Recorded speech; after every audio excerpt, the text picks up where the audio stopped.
En primer grado, el tema de esta semana ha sido resuelve situaciones cotidianas que escriben la ubicación o recorrido en planos o mapas a escala, ¿ok? La parte uno inclusive. Imagino que la próxima semana se va a dar la parte 2. Y la competencia era que aprendiéramos a resolver problemas de forma, movimiento y localización. El reto en sí, el reto que dejaron, el reto que se vio, era que utilicemos el plano de tu casa, ¿sí? Que hiciste la semana pasada, y añádale una escala gráfica. Es importante que no te olvides de registrar tus datos, procesos y resultados en tu cuaderno, en una hoja o en el material que cuentes. Ok, entonces en primer grado se está trabajando lo que es escalas, ¿sí? Para esto ya aquí he dibujado un plano sencillo de una casa. La escala, antes de empezar el reto, creo que para explicarles un poco de qué trata la escala. La escala es muy utilizada por los arquitectos, ingenieros, e inclusive muchos que trabajan en circuitos eléctricos, para que obviamente no dibujen tremendos, obviamente no van a dibujar al mismo tamaño de las casas o al mismo tamaño de los edificios, sino que esto de aquí, la escala le permite a los ingenieros dibujar los planos en AutoCAD comúnmente a una escala igual para todos, ¿sí? De esta manera no se pierde la proporción entre los lados o entre las medidas de diferentes lugares. En este caso nos están pidiendo un plano de tu casa, ¿sí? Aquí un ejemplo de plano sería este que ves aquí, ¿sí? Todo está en metros, si te das cuenta, hay dos cuartos, una cocina, una sala, una casa súper sencilla, que tiene diferentes medidas, eh, y eso sería, digamos, lo primero que tenemos que hacer, ya que el reto nos está diciendo de que debemos en primer lugar sacar los datos. No olvides de registrar tus datos, procesos y resultados, ¿verdad? Entonces, ¿cuáles serían los datos? Los datos vendrían a ser las medidas de tanto del largo, del ancho y de las diferentes divisiones que existen dentro de la casa. Por ejemplo, el largo de la casa, tal como se ve, lo tenemos que apuntar como dato, son 15 metros. El ancho de la casa también sería otro dato, son 6 metros. La división entre los cuartos y así sucesivamente. Una vez que ya tengamos registrados esos datos, recién vamos a poder realizar el proceso, ¿sí? Eso es lo primero que debe estar registrado, los datos. Para también llevar un orden en la resolución de los ejercicios. ¿Listo? Una vez que tienes los datos marcados, ya puedes pasar al proceso. ¿Cuál es el proceso que debemos tener en cuenta al momento de realizar escalas? El proceso es uno sencillo, una operación sencilla que hemos aprendido desde siempre, ¿sí? La división. Es por eso que al momento de que escribamos nuestros procesos, bueno, en este caso se está colocando que vamos a dividir entre 100, ¿sí? Y así vas a crear la escala 1 entre 100. También puedes crear una escala 1 entre 50, 1 entre 1000, ya depende de qué tan grande sea el objeto y qué tan pequeño quieras dibujar. En este caso vamos a hacer una escala de 1 a 100 del plano que hemos visto al principio, ¿sí? Y para ello lo único que hacemos es tomar las medidas que teníamos en los datos, ¿sí? Aquí teníamos medidas, por ejemplo el largo de la casa era de 15 metros, y esa medida nada más lo único que hacemos es dividirla entre 100 y nos va a quedar 0,15. Puedes comprobarlo si deseas con calculadora, es 0,15, pero te recomiendo que cuando divides entre 100 o 1000 o 10, siempre corra esta coma, ¿no? La coma va a estar al final del 15 y corre 1, 2 espacios hacia adelante y saldría 0,15. El ancho de la casa también estamos haciendo el mismo proceso. El ancho de la casa para este ejemplo era de 6 metros y lo hemos dividido ahora entre 100, por lo que nos daría 0,06. También igual la división entre los cuartos es de 3 metros, esa división que está aquí entre ambos cuartos, esa que está aquí al centro, 3 metros medía. Y también igual lo hemos dividido entre 100, ¿sí? Y así vamos a hacer con todas las diferentes medidas que tengamos. Aquí está entonces la parte de proceso. Simplemente vamos a colocar la medida, lo dividimos entre 100, que es la escala que quiera, o el número de escala que quieras crear, y esto te daría el valor de cada una de las escalas. Luego, como resultados, ¿sí? Que es la tercera parte dentro de la operación, estamos mostrando que nos quedaría un dibujo con la escala de 1 a 100. Es importante colocar esto, ¿ah? Es muy importante porque de esta manera estás diciendo a cuánto tendrías que multiplicar luego cuando realmente quieras construir, por ejemplo, esta casa. Si fuera un circuito eléctrico, cuántos cables realmente, cuántos metros de cables realmente debes comprar, ¿sí? Entonces, la persona que ve el plano simplemente va a multiplicar ese 0, por ejemplo, este 0,6, que es el ancho de la casa, o este 0,15, o este 0,03, que es la división entre los cuartos, por 100. Y de esta manera ya va a poder saber cuántos metros de ladrillo y todo ello va a poder hacer, va a tener que comprar para poder realizar esta casa. Sí, en el ejemplo nos han dicho nuestra casa, pero en realidad tú sabes que puede ser cualquiera de ellos. Hay que aprender más que otra cosa el proceso de poder realizar esto. ¿Sí? Entonces, conclusiones en relación a esto. La manera de crear escalas es dividiendo el número real entre un valor. En este caso, como hemos realizado una escala de 1 a 100, ese valor de división, ese valor que va a dividir a todos, es el 100. ¿Sí? Ahora, otra conclusión es que de esta manera se podría trabajar de manera decimal, ¿no? De manera decimal, un plano a escala. Y además esto sería genial que lo puedas dibujar con regla, teniendo en cuenta que esos son 3 milímetros, 12 milímetros y así sucesivamente. Ya tú le puedes colocar otra escala. ¿Listo? Vamos con lo que era el segundo grado. ¿Sí? En el segundo grado esta semana se tocó el tema de resolver problemas cotidianos que involucran perímetros y áreas de figuras bidimensionales compuestas. Igual también es la parte 1. Y la competencia, ¿sí? La competencia era que debíamos aprender a resolver problemas de forma, movimiento y localización. Por último, el reto creo que es lo más importante, lo que concluye todo el tema, que si lo entiendes el reto, estás entendiendo muy bien el tema, ¿sí? Era que tomaras las medidas de la sala de tu hogar y calcular cuántos metros cuadrados de cerámico necesitabas para remodelar el piso. Aquí se ha colocado un ejemplo de sala, ¿sí? Esta sala, por ejemplo, tiene de largo 4,5 metros y de ancho tiene 3 metros. Es una sala normal, no es tan grande, mediana, una sala mediana. ¿Ok? Entonces, simplemente, imagínate, bueno, los cerámicos, si te das cuenta, ahí también ya están rotitos. No sé si se verá en la imagen. Entonces, la idea era saber cuántos metros de cerámico vas a comprar. ¿Cuántos vas a ir a comprar a la tienda de, no sé, de Maestro, de Sodimac, etcétera? ¿Ok?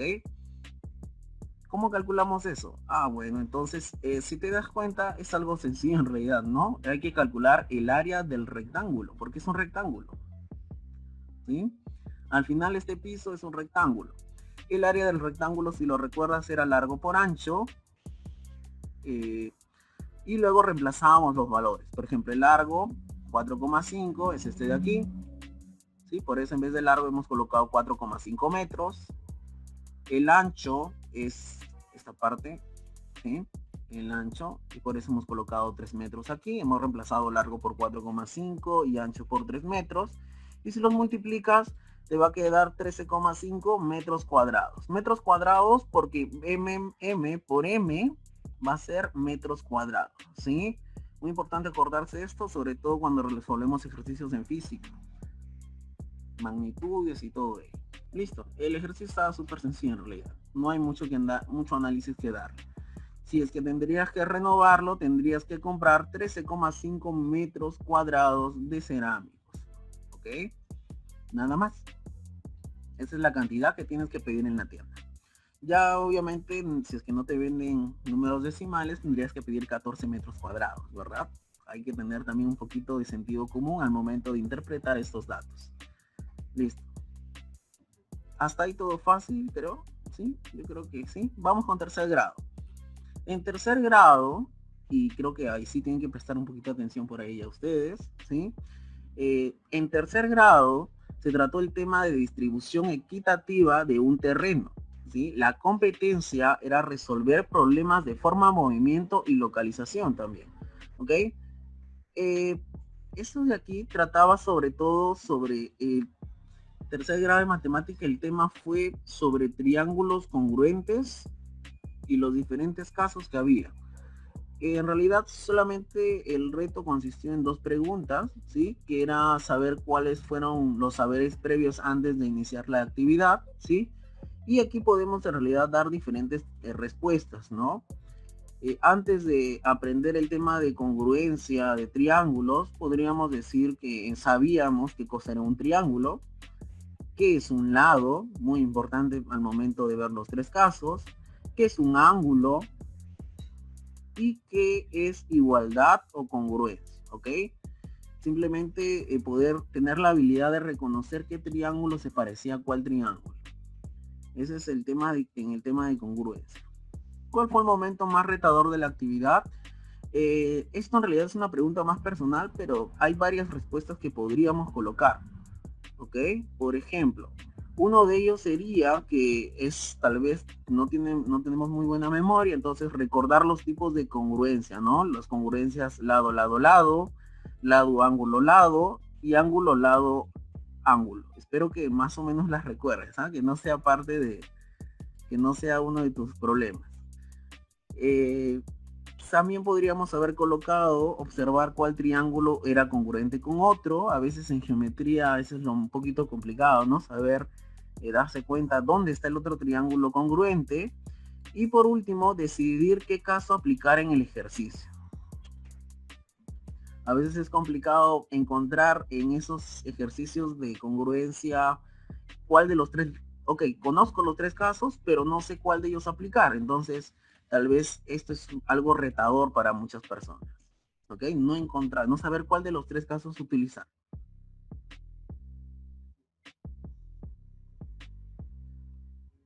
Cuarto grado, ¿sí? En cuarto grado, atención aquí, en cuarto grado se tocó el tema de reconocemos y utilizamos las características y propiedades de las pirámides. La competencia, igual, resolver problemas de forma, movimiento y localización. Y el reto aquí se consistió en colocar notas de la clase en el portafolio de Aprendo en Casa. Ese es el reto, bueno, es el reto que me han enviado, ¿ok? Entonces, ¿en qué consistió este tema? Lo voy a explicar un poquito más a detalle aquí, ¿sí? En primer lugar, habría que apuntar que es una pirámide es un poliedro, ¿sí?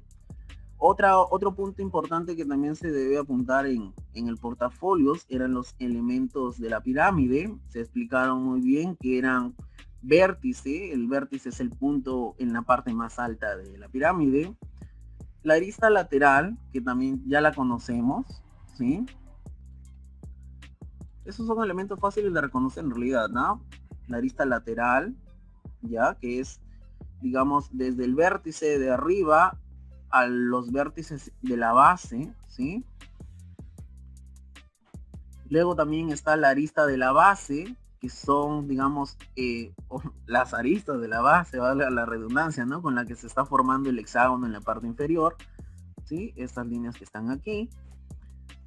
También y otros dos elementos que, digamos, son un poquito menos conocidos, pero también de gran importancia, como es el apotema de la pirámide, ¿sí? El apotema de la pirámide también debe estar escrito. El apotema de la pirámide tiene un nombre un tanto impactante, ¿no? Pero no es nada más que, por ejemplo, si la pirámide tiene caras, que son triángulos, ¿sí? El apotema viene a ser una línea que parte en dos a esa cara, ¿sí? Imagínate que esta es una carpa. Entonces, en la carpa, esto de aquí vendría a ser como el cierre por donde entras, ¿no? Esto viene a ser el apotema. ¿Ya? Imagínate que tienes una carpa, ese cierre por donde entras a la carpa, ese es el apotema. Mejor dicho, tú ingresas a las carpas a través del apotema de la pirámide, ¿ya? Y por último también tenemos el apotema de la base, ¿sí? El apotema de la base es un punto que va desde el centro, desde el punto central de una de las aristas de la base, ¿sí? Hacia el centro, hacia donde cae la altura, ¿ya? Tal vez debemos poner aquí también altura. Eso está faltando, ¿sí? Altura, H de altura. Ya está. Otra cosa que también debemos tener en cuenta, voy a borrar esto,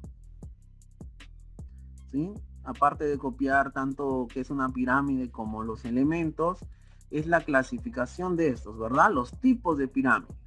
Las pirámides se van a clasificar en pirámides según su base, por su base, ¿sí? En pirámides triangulares, si la base es un triángulo, la base es la parte de abajo, ¿sí? La parte inferior. ¿Sí? Si la base es un triángulo, entonces es pirámide triangular. Si la base es un rectángulo cuadrado, es una pirámide cuadrangular. Si es un pentágono pentagonal, hexagonal y así sucesivamente. Creo que es fácil de recordar esta, ¿eh? No es tan difícil recordar esta clasificación.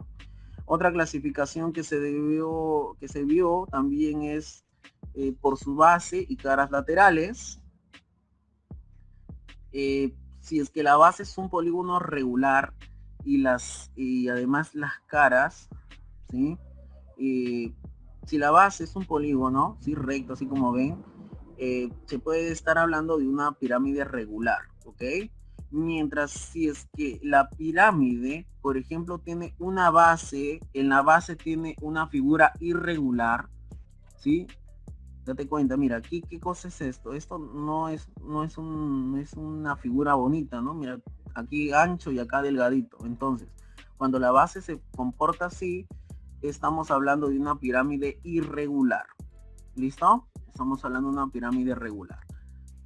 En las caras, por sus caras laterales, se podría decir que se divide en dos, en pirámide recta, cuando las caras laterales están muy rectas, ¿sí? Y pirámide oblicua cuando las caras están echadas así, están cansadas esas caras, así que se echan. Luego también, por última clasificación, tienes el polígono, según el polígono de la base, ¿sí? Si el polígono es convexo o cóncavo, ¿sí? Como la canción. Convexo significa que todos los ángulos aquí adentro no sobrepasan los 180 grados, ¿sí? Esto en un hexágono mide 108, 108, 108. Bueno, es un pentágono, ¿no? 72, entonces. En cambio aquí, mira, aquí hay un ángulo en la base, ¿sí? Mira la base. La base es así como una figura bien rara. Y aquí hay un ángulo que sobrepasa los 180 grados. Entonces, al sobrepasar los 180 grados, esa parte de la base ya deja de ser convexa y pasa a ser cóncava. Y por último, también sería genial apuntar el teorema de Pitágoras porque realmente te ayuda muchísimo al momento de realizar ejercicios de pirámides. Es elemental esta fórmula para poder continuar muy bien en el tema de pirámides, ¿sí? También para que estén un poco más adelantados, ¿sí? Les voy a mostrar el tema que se ha tratado en quinto de secundaria, ¿sí? Y el tema en quinto de secundaria consistió en resolver situaciones cotidianas que involucran ángulos de depresión y elevación. La competencia consistía en que, bueno, también igual resolver problemas de forma, movimiento y localización, esa es la competencia del ministerio, ¿sí? Y el reto, creo un ejercicio de la vida real a partir de los problemas, ¿sí? A partir de los problemas, bueno, en la sociedad, ¿no? Hay que crear un ejercicio de la vida real, tomando en cuenta que debemos hacerlo con ángulos de depresión y elevación. ¿Ya? Ese tema sí es muy importante que lo sepan.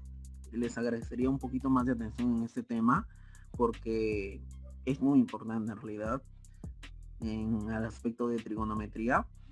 El reto era crear un ejercicio, como les digo, y aquí está, ¿no? Un ejercicio podría ser una noticia que el día de hoy ha salido, es que los viajes a destinos nacionales podrán funcionar a partir del miércoles 15 de julio. O sea, el partir del día de hoy ya podemos viajar a dentro del país, ¿ok?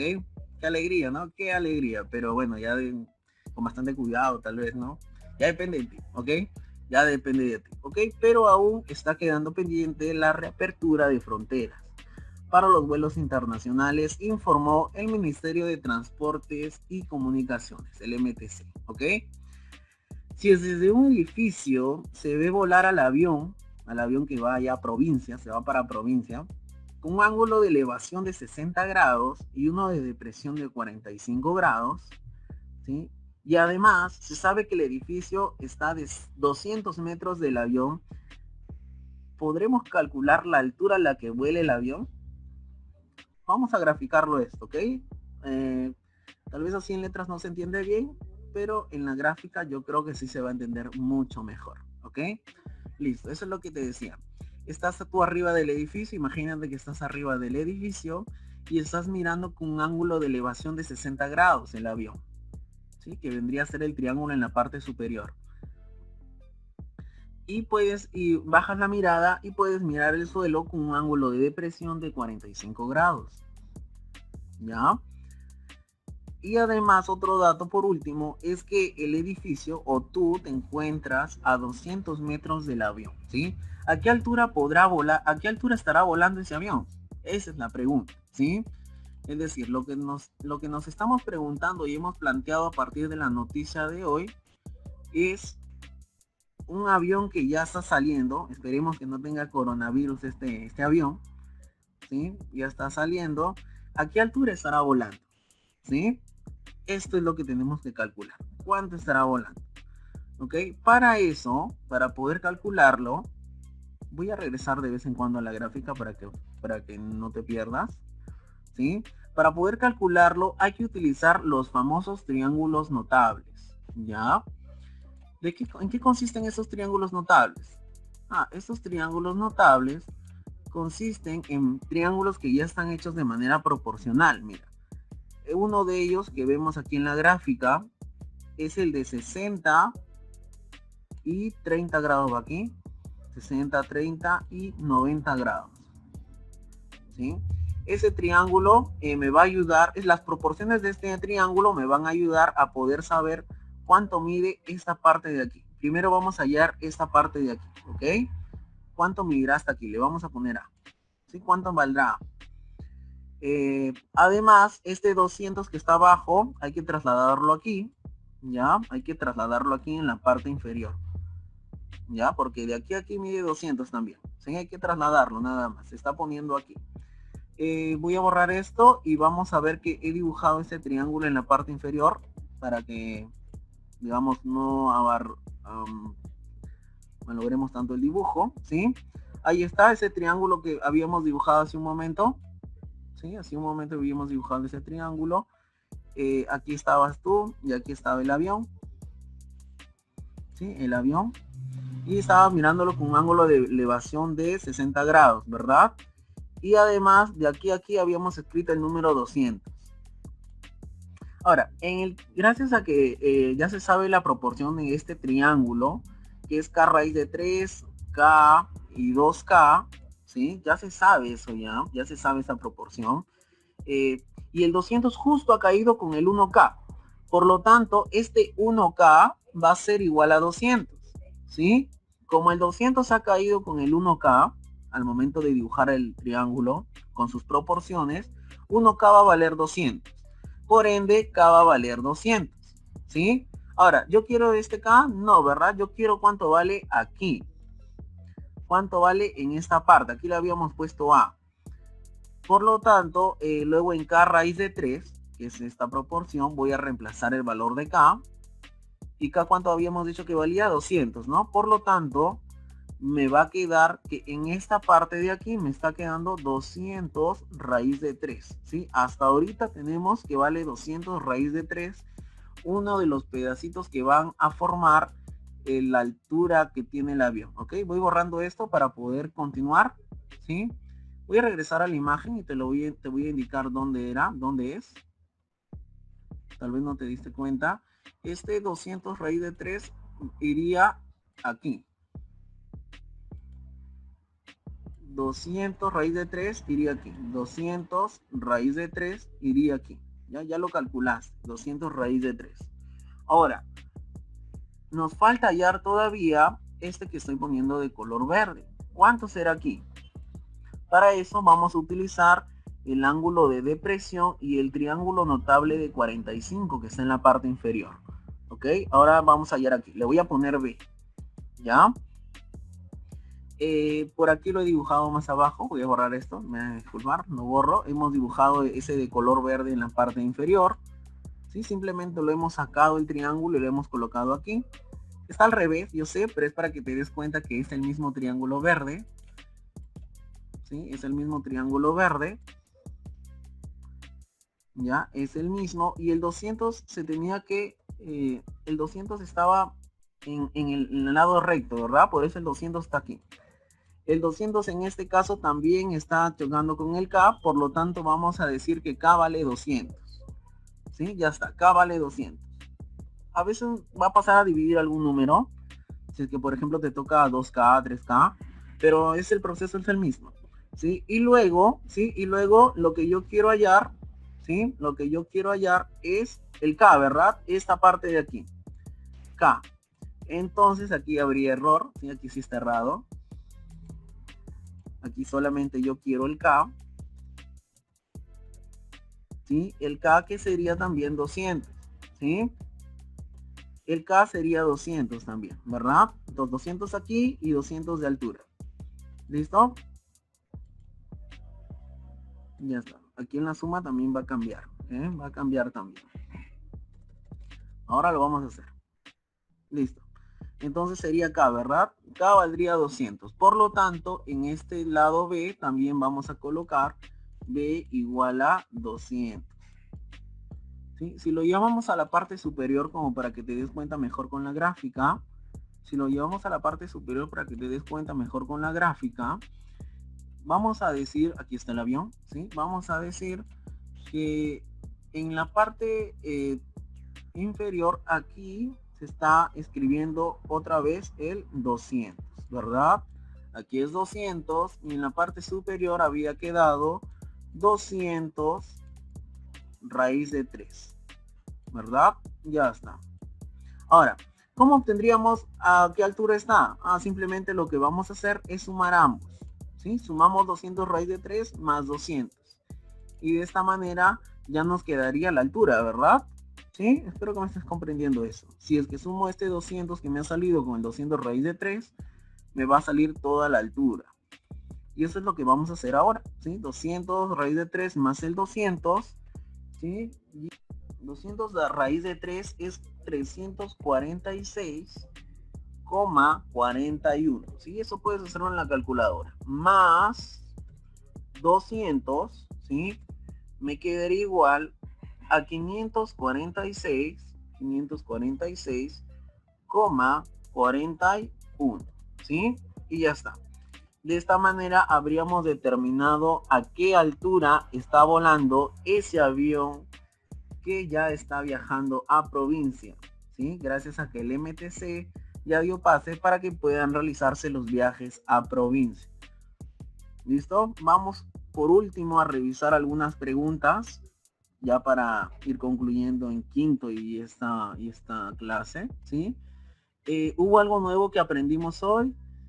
Sí, de este tema en relación a este tema, aprendimos que es posible sumar los catetos de un ángulo de elevación y otro de elevación para hallar una medida, tal como en el ejemplo del árbol y del avión, ¿no? Y del avión en este caso, ya que hemos hecho del avión. ¿Sí? Un árbol también podría suceder lo mismo, ¿sí? Así podríamos sacar la altura. Ya está. ¿Cuáles fueron los momentos que más te retaron durante las actividades? ¿Ok? En realidad, insisto, esta pregunta es dependiendo de cada uno, pero dos posibles respuestas serían aplicar los triángulos notables para hallar el cateto necesario. A veces aplicarlo, el triángulo se nos mueve, no sabemos por dónde colocarlo bien, ¿sí? No, tal vez arriba, abajo, no sabemos cómo leerlo bien. Y el otro, el planteamiento de las gráficas de los ángulos de elevación y depresión, ¿sí? Esta es clásica. Muchas veces nos dan el ejercicio y se nos hace complicado poder graficarlo tal y como lo hemos hecho.